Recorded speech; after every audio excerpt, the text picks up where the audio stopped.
В небольшой редакции Вестника Союза сибиро-татарских писателей «Летучка» обсуждают материалы для следующего номера. Возможно, вот об этом можно написать в следующем номере. Да, про рукописи. Второй выпуск издания оказался для читателей долгожданным. Со времени выхода первого номера прошло 3 года. Тогда, в 2010 году, Вестник вышел к переписи населения. Его цель была пробудить национальное самосознание. И это получилось. 7 тысяч жителей Тюменской области записались как сибирские татары.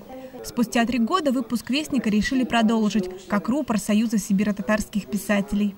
Но дело в том, что если мы свой язык не будем обогащать, не будем его причесывать, не будем за ним ухаживать, не будем его взращивать, откуда же он может быть богаче, интереснее? Литературные произведения местных авторов, проза и поэзия Булата Сулейманова, Клары Кучуковской, Фарида Ермышева. Уникальные произведения сибирских писателей. Поэтесса и композитор Мунира Хусмуддинова, она же литературный редактор «Вестника», опубликовала в выпуске «Колыбельную».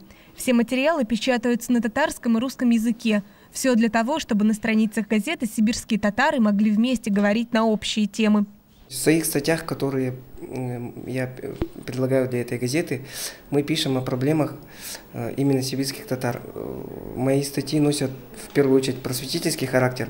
История, события, сюжеты о татарах, живущих в районах – вот он простой секрет успеха. Тираж издания разлетелся по Тюменской области в самые короткие сроки. По просьбам отдельных районов выпустили дополнительный тираж.